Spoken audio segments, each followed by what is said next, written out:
কণ্ঠ, সর্বদা সত্যের পথে। যে দেশের মাটিতে শিক্ষা গ্রহণ, সেই ভারতের বিরুদ্ধে বিদ্বেষ পোস্ট মেনে কি নেবে ভারতীয়রা? প্রধানমন্ত্রী নরেন্দ্র মোদীর শিক্ষাঙ্গন থেকে ভারত বিদ্বেষ পোস্ট করে বিপাকে বাংলাদেশি বিশ্বভারতী পাঠরত পড়ুয়া। বীরভূম শান্তিনিকেতন। 13ই সেপ্টেম্বর যে দেশে কবিগুরু রবীন্দ্রনাথ ঠাকুরের গাওয়া জাতীয় সঙ্গীতে নিষেধাজ্ঞা করা হয়েছে, আর ঠিক সেই দেশের বাসিন্দা বিশ্বভারতীতে এসে পঠন পাঠন করে ভারতে বিদ্বেষ পোস্ট করছে সোশ্যাল মিডিয়াতে। মেনে কি নেবে ভারতীয়রা? যে দেশের মাটিতে বসবাস করে শিক্ষা অর্জন, সেই দেশের মাটির বিরুদ্ধে বিদ্বেষী মূলক পোস্ট করলো বিশ্বভারতীর পাঠরত সঙ্গীত ভবনের বাংলাদেশের যুবক। আর এই অভিযোগ তুলে সরব হলো বিশ্বভারতী প্রাক্তনী ও রাষ্ট্রবাদী সচেতন সংগঠন।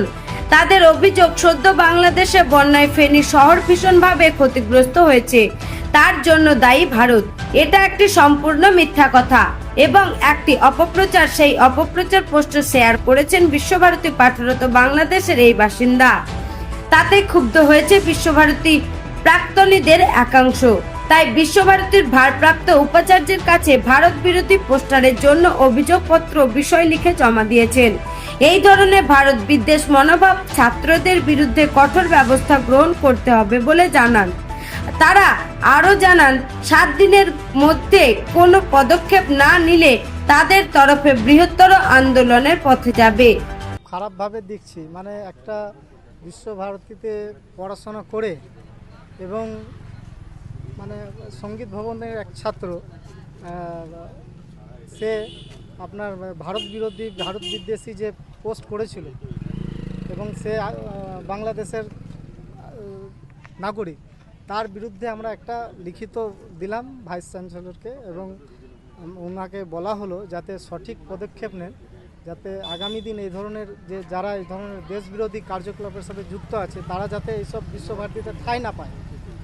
এবং এইসব নিয়ে আমরা ভিসির কাছে গেছিলাম। উনি আমাদেরকে কোনোভাবে এই ছাত্র যার বিরুদ্ধে অভিযোগ রয়েছে তার জন্য যদি কোনো পদক্ষেপ না গ্রহণ করে বিশ্বভারতী কর্তৃপক্ষ, তাহলে আপনারা কি আন্দোলনে নামবেন? তাহলে আমরা আন্দোলনে নামবো। সেই আন্দোলনকে বৃহত্তর হবে নিশ্চয়ই। আমরা তো ছেড়ে কথা বলি, দেশকে আমরা ভালোবাসি, আমাদের ভারতের এখানে পড়াশোনা করবে এবং আমাদের ভারত বিদ্বেষী কথাবার্তা বলবে, ভারতকে উল্টোপাল্টা বলবে, ভারতের নামে ভুলভাল ছড়াবে, সেটা আমরা মেনে নিতে পারবো না। আপনার নামও বলুন। রাজেশ সাহানি। এই শিক্ষাঙ্গনের আচার্য খোদ দেশের প্রধানমন্ত্রী নরেন্দ্র মোদী, আর সেই বিশ্ববিদ্যালয় থেকে ছাত্র ভারত বিরোধী পোস্ট, সে কি ভারতীয় না অভারতীয়?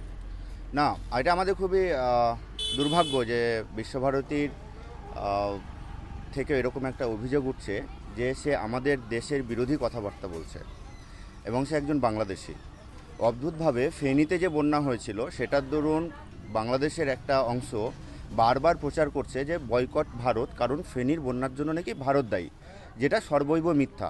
এবং সেই প্রপাগান্ডাকে ভারতের বুকে প্রচার করছে আমার এইখানকার সঙ্গীত ভবনের ছাত্র, যেটা খুবই দুর্ভাগ্যজনক। এবং আমরা ভিসিকে জানালাম যে আপনি 7 দিনের মধ্যে ব্যবস্থা নিন। তাছাড়াও বেশ কিছু দাবি দাওয়া আমরা রেখেছি ভিসির কাছে, সম্মানীয় ভাইস চ্যান্সেলরের কাছে। রতনপল্লী মার্কেট 12টা অবধি খোলা থাকছে, যে কোনো মুহূর্তে ওখানে দুর্ঘটনা ঘটতে পারে। আমরা 9:30টার মধ্যে রতনপল্লী মার্কেট যাতে বন্ধ হয়ে যায় তার কথা বলেছি। 2 নম্বর হচ্ছে গিয়ে এই যে foreign student adviser Habibur Chowdhury আছেন, ইনি ওখানে কী দায়িত্বে আছেন, কেন আছেন? উনি যদি সম্মানীয় ভাইস চ্যান্সেলরকে এরকম একটা ঘটনা সম্পর্কে অবহিত না করেন, ওনার দায়িত্বটা কী? এবং ওনাকে অবিলম্বে ওখান থেকে সরানোর দাবি আমরা তুলেছি।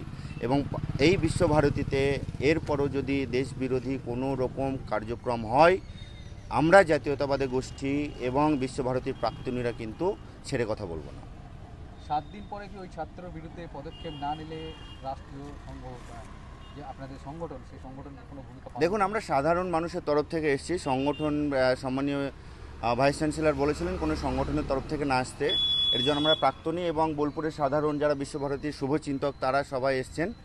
7 দিনের পরেও যদি আমরা দেখি যে কোনো রকম ব্যবস্থা গ্রহণ না হয়, আমরা বৃহত্তর পদক্ষেপের দিকে এগোবো। কী পদক্ষেপ সেটা এখনই আপনাদের সামনে খোলসা করছি না। আপনার নামও বলুন। অভিমন্যু মাল, আমি বিশ্বভারতী প্রাক্তনী।